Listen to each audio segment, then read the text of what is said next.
If you spend a lot of time on social media, then you probably have a heightened risk of suffering from anxiety and depression. You may also have seen a lot of posts from disgruntled and discontented Newcastle United fans over recent weeks. I know I have. Not anxiety and depression, the disgruntled Newcastle fans. Although that too, of course. On the face of it, it might seem a bit strange. Newcastle finished 5th last season, qualifying for the Champions League for the second time in 3 seasons, as well as beating Liverpool in the EFL Cup final, lifting their first major trophy in 70 years. From the outside looking in, therefore, these may seem like heady days for Newcastle United supporters, of the kind that the club could only dream about for 14 years, under the torturous austerity of Mike Ashley's ownership. Internally, however, frustrations have been growing among a significant percentage of Newcastle fans over at least the last year regarding a perceived lack of ambition, especially within the transfer market, a sense of lessons not having been learnt, and the club trotting out the same set of tired old excuses. Over the last 12 months, Newcastle have missed out on virtually all of their primary targets and potential marquee signings. There was a drawn-out saga involving Mark Gay last summer, in which Crystal Palace held firm on their asking price, causing the Magpies to miss out. There were likely always doomed approaches for Dean Huijsen and Michael Olise 12 months apart, who unsurprisingly joined Real Madrid and Bayern Munich instead. And more recently, Newcastle have balked at Bournemouth's asking price for Antoine Semenyo, been knocked back in their pursuit of top target Bryan Mbeumo, who reportedly told the club in late May that he favoured a move to Man United.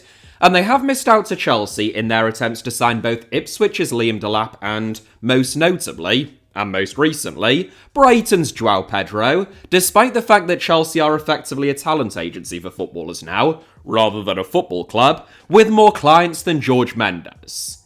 It is the latest setback, regarding Pedro, which has raised some concern at St James's Park. Not so much because Newcastle fans felt as though he was a landmark signing who represented exceptional value or who would take the club to the next level. Most of them didn't, but because of the worrying trend of the Toon Army appearing ponderous and indecisive in the transfer market, lowballing teams with offers, and ultimately missing out on key targets, all while their supposed rivals continue to strengthen.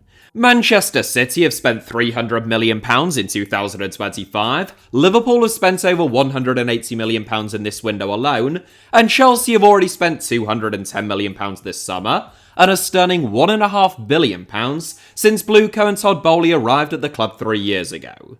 Newcastle, by contrast, are one of only 4 Premier League teams yet to sign a first-team player this summer at the time of recording. Their biggest signing last summer was a 19-year-old Lewis Hall from Chelsea, and their 4 other fresh faces, Odysseos Vlachodimos, William Asula, Lloyd Kelly, and John Ruddy, played a combined total of 426 minutes of Premier League football between them last season. All the while, Newcastle's owners, the Saudi state, have spent a fortune on other sporting projects.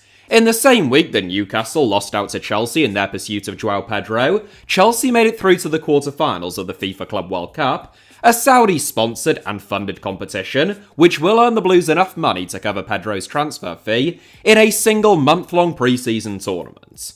So is the trouble in paradise just 4 years into the Saudi project in Newcastle United?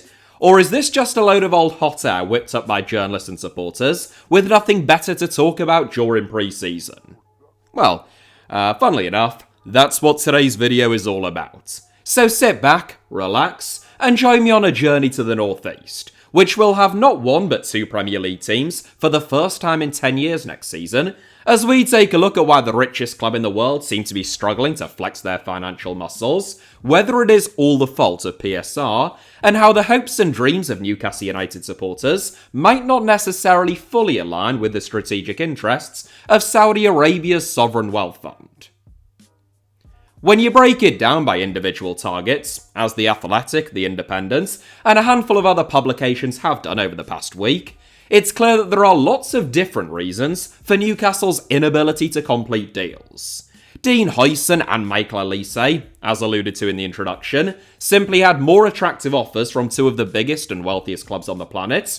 Nothing strange there. Mark Gay and Antoine Semenyo's asking prices were deemed to be too steep by Newcastle, whereas Brian Mbeumo and certainly Liam Delap's transfer fees pose little issue for Newcastle, but their wage demands, personal terms, and, as importantly, personal preferences certainly did. In totality, however, they reflect three key problems that Newcastle face. The first, and the most discussed, are the Premier League and UEFA spending regulations, which forced Newcastle to sell Yankuba Minte and Elliot Anderson last season, two players who were very highly rated at St James's Park, and prevented them from building upon the intense investment in the first-team squad during the 2022-23 and 2023-24 seasons. Otherwise, they would have breached the Premier League's rolling 3-year loss limit and have been liable to face sanctions and a likely points deduction. The second, which is less often discussed, is the fact that Newcastle's rapid improvements over the last 4 years means they are now shopping in a very different market when it comes to identifying targets who will meaningfully improve them, and they are competing for players with clubs who are often in stronger negotiating positions than themselves. Signing Chris Wood from Burnley and Dan Burn from Brighton in the Saudis' first window owning the club, for example, meaningfully improved Newcastle's team and weakened their rivals at a time when their goal was to stay in the Premier League.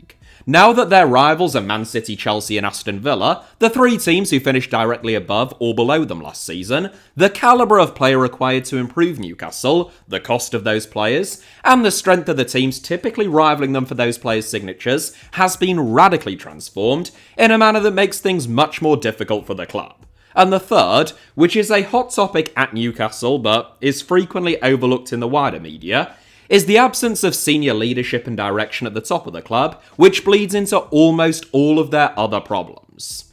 We'll start with the third, and work our way backwards from there. Newcastle have a power vacuum at executive level, and they have done for at least the last year. Amanda Staveley, who was a key figure in brokering Saudi Arabia's £305 million takeover almost 4 years ago, left her role as director exactly a year ago. When PIF bought Newcastle, they acquired an 80% stake in the club. The remaining 20% was divided equally between the Reuben brothers, who were the third richest family in the United Kingdom, worth an estimated £25 billion, and Staveley herself, who, along with her husband Mehrdad Gadusi, became co-owners, directors, and the face of the new ownership.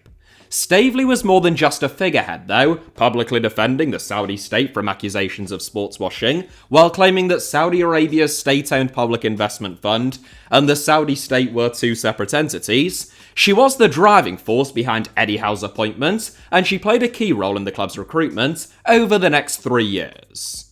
There are two polarising views of Staveley's leadership of Newcastle.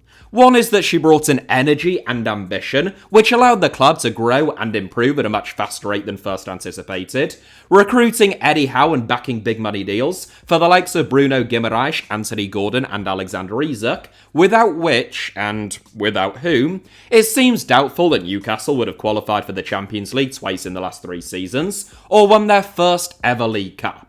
The opposing view is that it was precisely Staveley's unchecked ambition, naivety and inexperience when it came to running a football club that took Newcastle to the brink of a PSR breach and a potential points deduction, forced them to sell two talented youngsters in Elliot Anderson and Yankuba Minte, who were highly rated by Newcastle's coaches and who the club ideally would have liked to have kept, and which meant that they had to cut their cloth accordingly last summer, in which there were no Guimaraes, Gordon, or Isak-style arrivals. The reality, loath as I am to appear as any sort of a centrist, is that both narratives contain grains of truth and elements of falsehoods, and they are not actually mutually exclusive. Staveley was ambitious, appointed a very good manager, and brought some brilliant players to St James's Park, whilst also being inexperienced, overspending, and taking Newcastle to the brink of a PSR breach.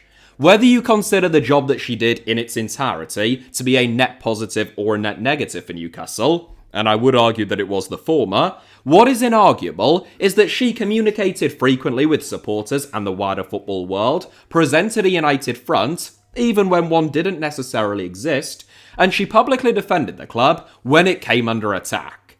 Some of those defences may have been feeble, laughable, or even somewhat humiliating when it came to defending the obviously indefensible and making the case for total absurdities, but when it came to more rational discourse regarding things like staff turnover, seasonal goals or recruitment, Staveley played a valuable role, the importance of which has become clear since she and her husband sold their 10, and later 6% stakes in the club, stepped down and, according to most reports, were effectively forced out. I saw some Newcastle fans describing themselves as the worst run club in the Premier League on social media last week. I don't think that is the case. Manchester United exist for a start, but they might just be the worst communicators, at least over the last 12 months. Since Staveley departed, it is difficult to identify who is the face of Newcastle United at the senior executive level, let alone what they do, what they think, or even what they sound like, as we either so rarely or quite literally have never heard from them. Yasser Al-Rumayyan is nominally Newcastle United's chairman and the most senior figure at St James's Park, but he has next to no involvement in the actual day-to-day running of the club. A friend and ally of American President Donald Trump's, Al-Rumayyan has played golf with Trump and sat alongside him and Elon Musk during the American presidential campaign trail last year, back when the pair of them were still friends, and Musk hadn't yet accused Trump of being named in the Epstein files. Good times. Can we all just have a moment's silence, please, for the Trump and Musk bromance? R.I.P., you are sorely missed.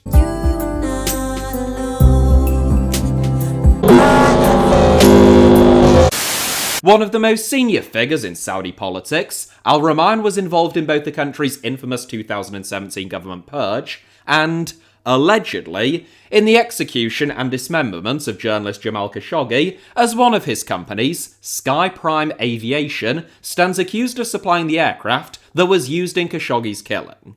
Al-Rumayyan is the governor of Saudi Arabia's Public Investment Fund, which is why he is the chairman of both Newcastle United and of Live Golf.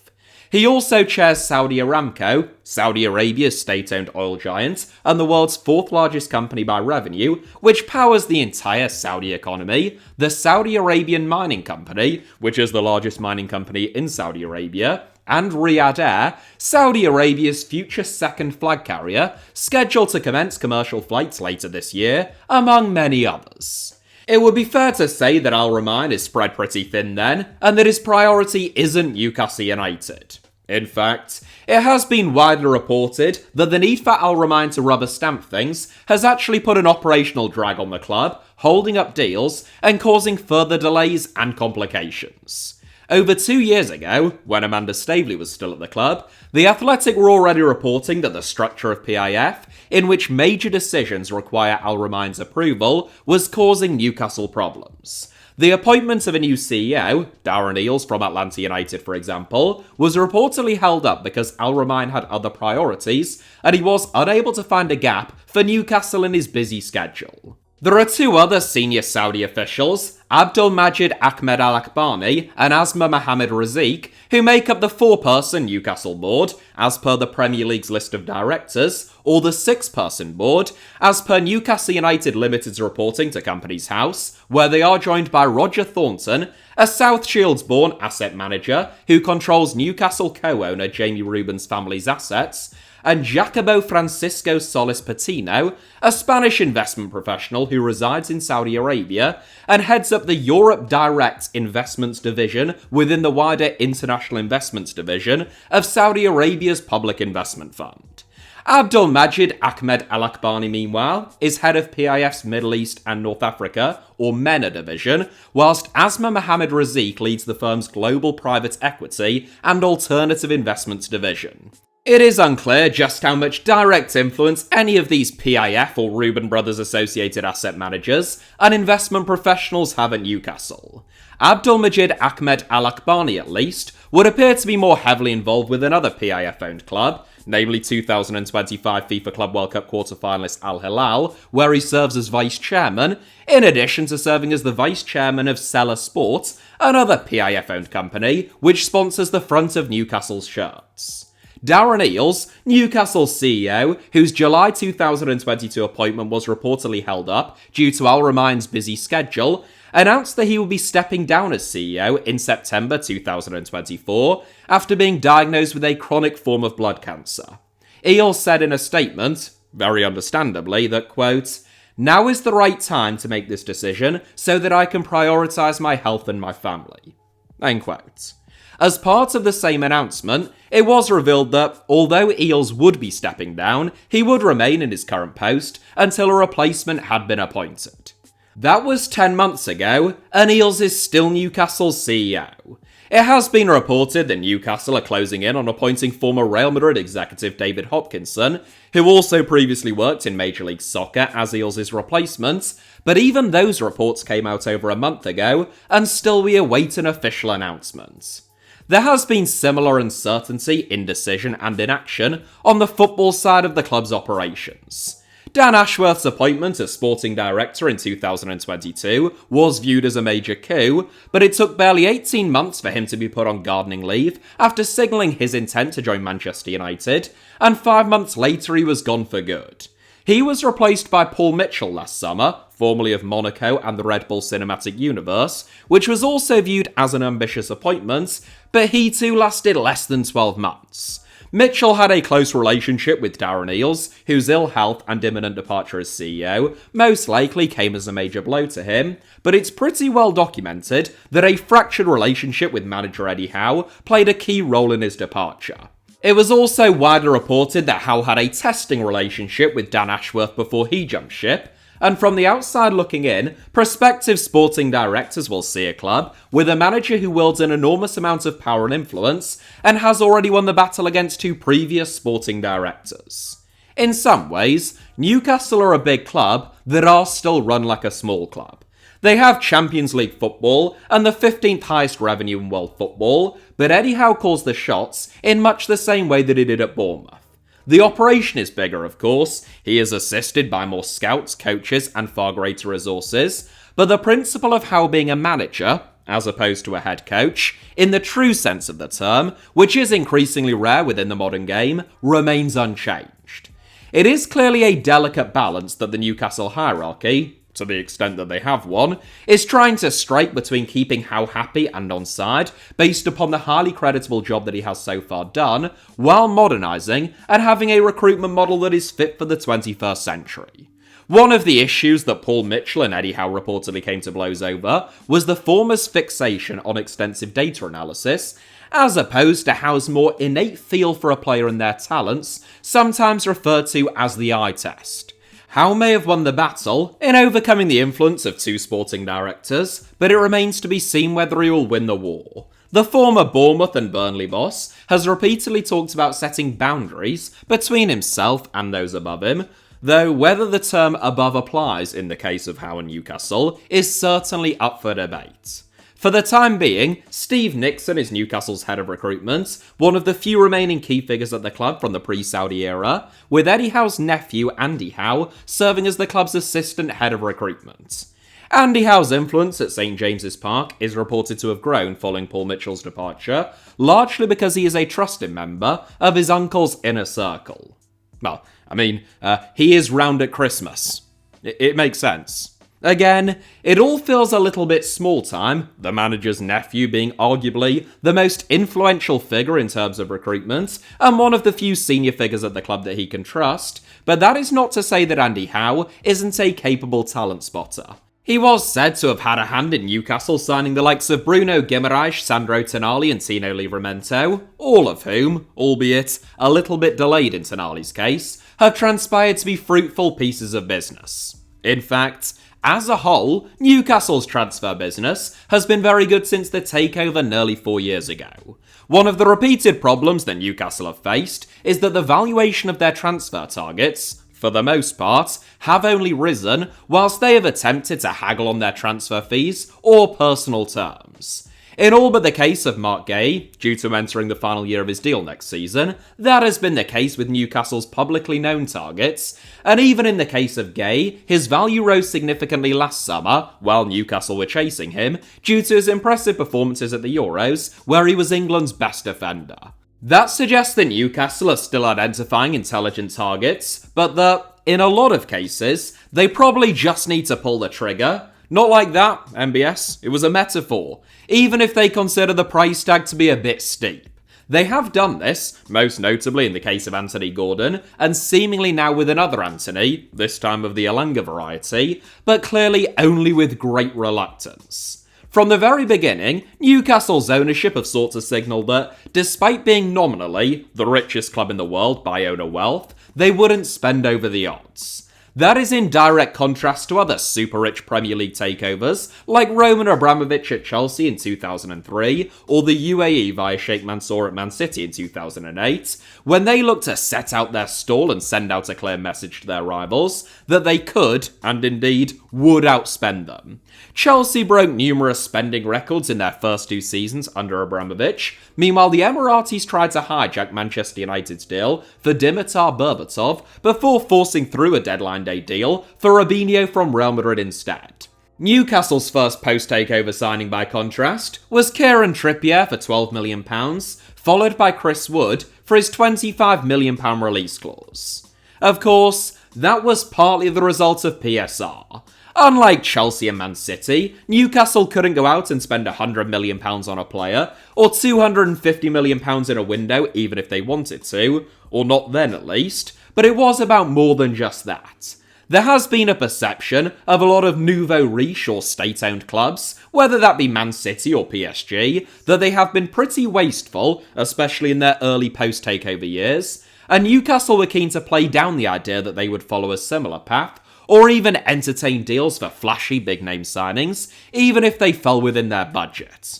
That has broadly served the club well, but there comes a point at which, if you are so determined to prove that you won't be taken for a ride, and you think that everyone else is out to get you, you end up, just not signing anyone. There is an idea, or certainly there was an idea, that teams demanded a Newcastle tax post-takeover because they knew the club had very deep pockets. It is most likely the case that the Big Six, for example, became more reluctant post-takeover to sell Newcastle players for fear of them usurping or challenging them, and therefore demanded greater premiums, and it is very difficult to disprove the notion that it may even have been the case with some mid-table or overseas clubs, but for the most part, the market is just red hot, and very good footballers with plenty of time left on their contracts command an immense premium. Crystal Palace didn't reportedly turn down a bid worth £65 million from Newcastle for Mark Gay because it was Newcastle, as evidenced by the fact that Tottenham reportedly had an even bigger bid rejected, but because Mark Gay is their captain, he was in his early 20s, arguably still is, he's 24 now, and is immensely valuable to them, as evidenced by him leading them to an FA Cup crown last season and, with it, Europa League qualification, which it would be difficult to argue didn't justify Palace rejecting those bids for him last summer. That brings us to our second point, which is the level that Newcastle are now operating at, the calibre of player they are trying to sign, and the competition for those players they now face. Newcastle are now the 7th richest club in England by revenue, but they are still some way behind the Big Six. As I have said a handful of times on this channel in the past, Newcastle's revenue is only narrowly greater than the likes of Aston Villa or West Ham's, between £43 to £53 million more, but it is £150 million less than Chelsea's, the lowest revenue generating Big Six club. It is £296 million less, so nearly half, the median or average Big Six revenue, and it is over £400 million less than Man City's, the highest revenue generating Big Six club, so significantly less than half. The frugality of the Mike Ashley years saw Newcastle's revenue growth stagnate for over a decade, leaving the new owners with a lot of catching up to do on that front, but it also afforded them lots of bandwidth in terms of PSR, as Newcastle had among the lowest losses in the Premier League over the preceding 3 years. Newcastle's revenue has more than doubled since the 2020-21 season, up from £140 to £320 million, and it will rise again next season with the return of Champions League football. Nonetheless, the gap between themselves and the Big Six, and especially the biggest of the Big Six, remains truly enormous, and that colours not only how much Newcastle are able to spend, as is determined by the Premier League and UEFA spending and loss limits, but also how they are perceived by players. So much of football is either positive or negative feedback loops, which create self-fulfilling prophecies. So, most players, and agents, view Chelsea, Man United and Arsenal as still being safer long-term bets when it comes to qualifying for Europe and competing for trophies than Newcastle, which means that better players are more likely to join them, thus rendering their initial premise likely true. Of course, that hasn't been the case in a couple of notable recent seasons, in which Man United, Spurs and previously Chelsea have all had dreadful seasons, whilst Aston Villa, Newcastle and most recently Nottingham Forest have had strong ones. But just as increasing revenue is a gradual long-term endeavour, so too is altering the club's perception. There is also a geographical element or challenge for Newcastle in terms of attracting players, which I have covered previously, so I won't go over it again, but you can watch a video that is titled "Where Have All the Northern Premier League Teams Gone?" if you're interested. Newcastle's recruitment is made even more challenging still by virtue of the fact that they're not only very good now, so they require at least very good, if not excellent players to improve them, but also by Eddie Howe's personal strong preference for so-called Premier League ready targets. Many of Newcastle's main transfer targets, whether that be Mark Gay, Brian Mbeumo, Antoine Semenyo, Anthony Elanga, or even James Trafford, are players who have proven themselves in the Premier League and who currently play for Premier League clubs. That greatly reduces the risk involved on Newcastle's part, as is reflected in their high success rate with signings like Dan Burn, Nick Pope and Anthony Gordon, but that is also reflected in their price tags. Premier League teams are so rich as a whole now, and every cliff edge, whether that be survival, European qualification, or even merely the prize money between each league position within the table, is so lucrative that their most prized assets are incredibly valuable to them, and they have very little motivation to sell. This ought to be obvious, although it does still seem to dumbfound some people. It is really no different to how Newcastle would, and will value, the likes of Anthony Gordon or Alexander Isak should Arsenal or Liverpool come calling. Again, in revenue terms, the gap between Liverpool and Newcastle, for example, is greater than the gap between Newcastle and the lowest revenue generating Premier League club, including the 3 teams that are relegated each season. And finally, we come to the dreaded PSR, the supposed bane of Newcastle and a handful of other clubs' lives. Newcastle sustained very heavy losses in the 2021-22 and 2022-23 seasons of nearly £150 million, forcing the club to pull the brakes on their spending in 2023-24 and even sell a couple of valuable assets.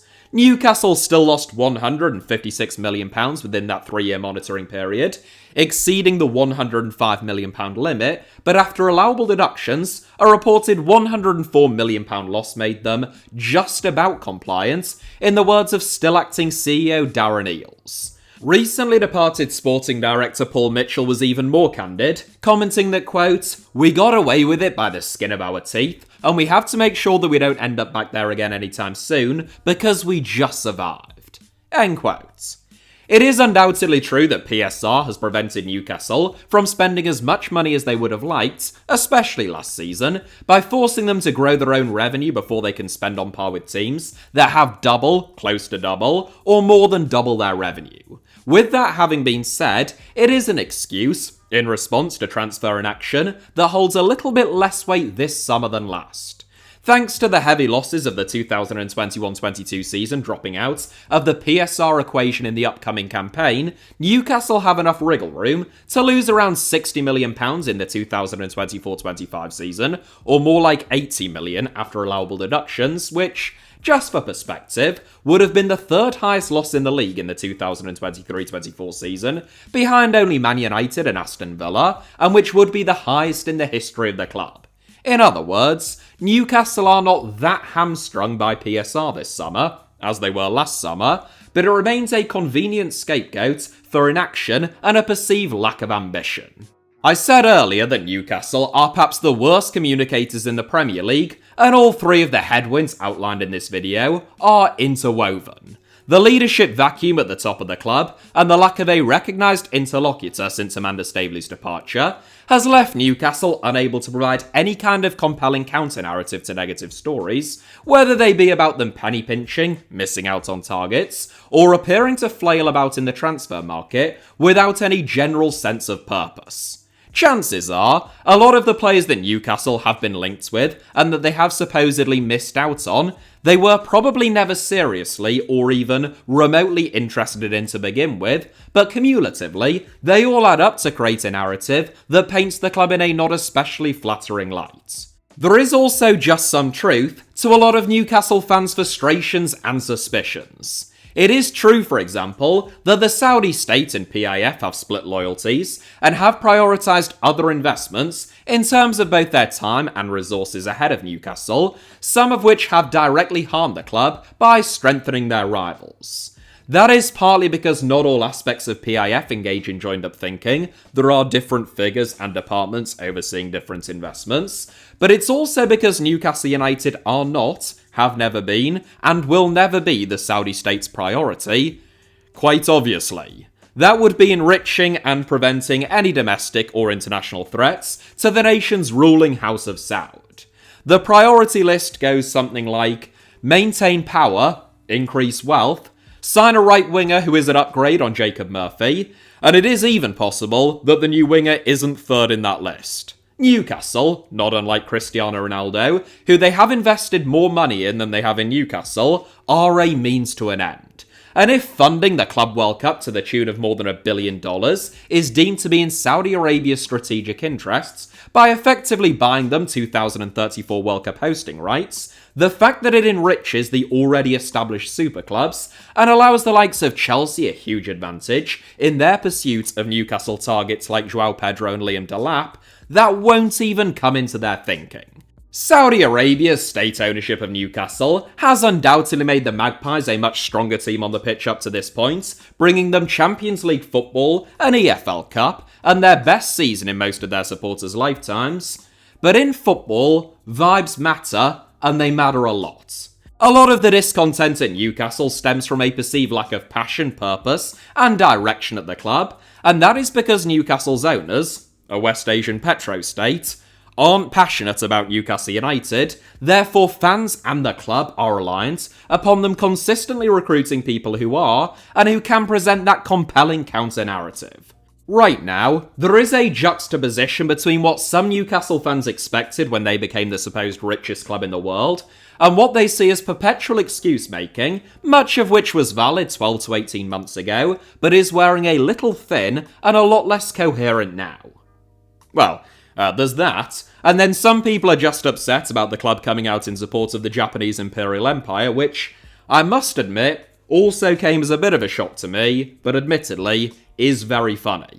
As always, I had a whole segment about Anthony Elanga, who may well have joined Newcastle by the time this video comes out, other supposed transfer targets like James Trafford and Hugo Ekitike, Newcastle's planned stadium move, new training ground, and need to increase revenue via player sales, but also as always, I have been rambling for far too long, and now I am going to have to read another person on Reddit saying that I stretch 10-minute video ideas out into 40-minute rambles like a student trying to meet a word count. Look, I've got no defense, but believe it or not, some people enjoy them. And everyone else is a hideously ugly freak, so who cares what they think? You're wrong, and you're a grotesquely ugly freak. Thanks. So the rest will have to wait until next time, but thank you all very much, as ever, for watching. Hit the like button if you enjoyed today's video and, found it remotely interesting. As I always say, the threshold for a like is very low. Just, if you didn't despise it or took any information or interest of any description out of it, consider hitting the like button. Let me know your thoughts down below in the comments, and of course, make sure that you are subscribed and have notifications turned on for both this channel, HITC Sevens, and my second channel, Alfie Potsama, both of which should be about to appear on your screens now, along with a couple of videos that you might enjoy watching after this one. No, you might, honestly. I can't promise anything, but you could, so, why not give it a go? You can also find me on various social media platforms, typically via the username @HITC Sevens, and you can now support me additionally, should you wish to do so, either via the Alfie Potsama YouTube channel, where you can become a channel member, or even better still, via buymeacoffee.com/Alfie Potsama, where you can do the same thing, but Google won't take 30% of it. As always, all of those links should be down in the video description below, but more important than any of that, I hope that you all have a sensational day. I'll see you next time. Take care out there. Cheers.